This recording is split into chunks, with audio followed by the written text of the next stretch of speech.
बीज सिर्फ अन्न का एक कण नहीं है, जीवन का अक्षय स्रोत। दाना दाना साक्षी है उन प्राचीन किसानों का, जिन्होंने अन्न को खाना ही नहीं, धरोहर की तरह बचाना भी सीखा। बीजों के संरक्षण का ये ज्ञान कृषि सभ्यता का आधार बना और पीढ़ी दर पीढ़ी ये किसान प्लांट जीन के प्राकृतिक संरक्षक और फसलों में विविधता के सूत्रधार बनते गए।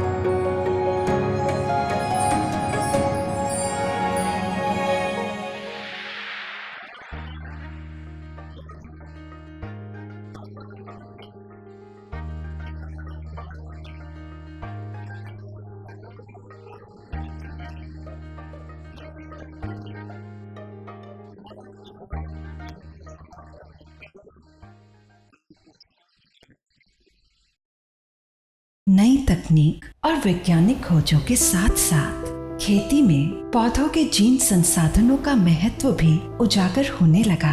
वनस्पति संसाधनों के अध्ययन में भारत के प्रसिद्ध कृषि वैज्ञानिक डॉक्टर बीपी पाल की भूमिका बहुत महत्वपूर्ण है।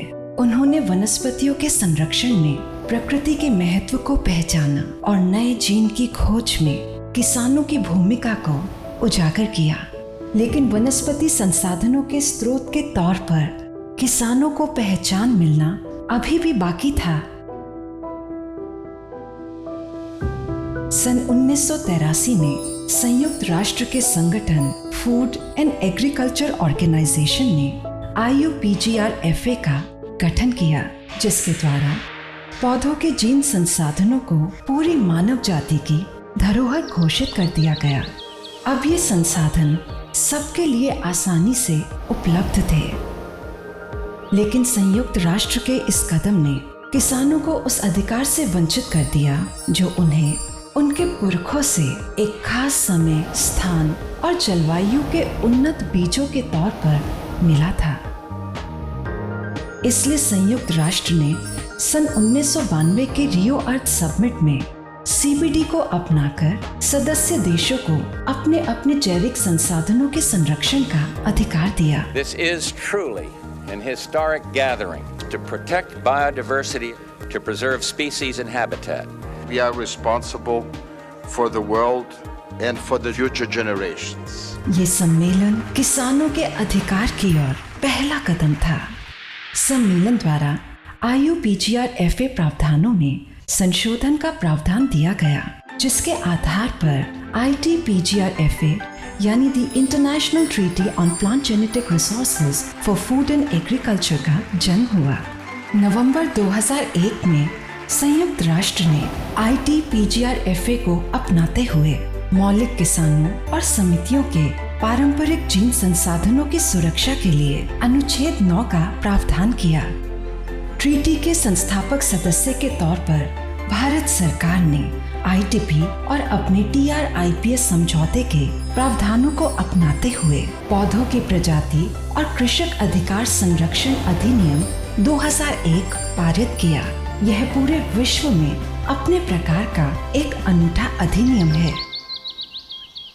किसानों की पारंपरिक किस्मों की सुरक्षा के लिए PPV व FR 2001 अधिनियम फसलों का पंजीकरण किसान किस्म के तौर पर करता है। अधिनियम के तहत किसान अपनी विकसित किस्मों का पंजीकरण, निरीक्षण आदि की प्रक्रिया को निःशुल्क करा सकता है। यदि किसी पंजीकृत किस्म द्वारा किसी किसान या स्थानीय समूह की पारंपरिक किस्म को स्रोत के तौर पर इस्तेमाल किया गया है, तो अधिनियम द्वारा ऐसे प्रयोगों से प्राप्त लाभों में मुआवजा व हिस्सेदारी का प्रावधान किया गया है। PPV व FR अधिनियम 2001 किसानों को अपनी किस्म की फसलों व बीज को बेचने, प्रयोग करने, बार बार बोने, आपस में आदान प्रदान करने व बेचने का पूर्ण अधिकार देता है।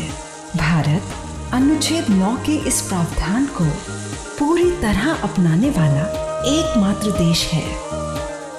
महत्वपूर्ण निर्णय प्रक्रियाओं में किसान व समूहों की भागीदारी सुनिश्चित करते हुए पीपीवी व एफआर अधिनियम 2001 के तहत हर प्राधिकरण में किसान व समूह प्रतिनिधि को शामिल किया जाता है। जीन संरक्षण में किसानों की अग्रणी भूमिका के लिए पीपीवी व एफआर अधिनियम 2001 हर वर्ष जीनोम संरक्षक किसानों व समुदायों को पहचान कर सम्मानित करता है। GB9 के मेजबान के तौर पर भारत जैविक विविधता, पौधों के जीन संरक्षण व पूरी दुनिया के किसानों के उज्जवल भविष्य निर्माण में अपनी सशक्त भूमिका निभाने के लिए प्रतिबद्ध है।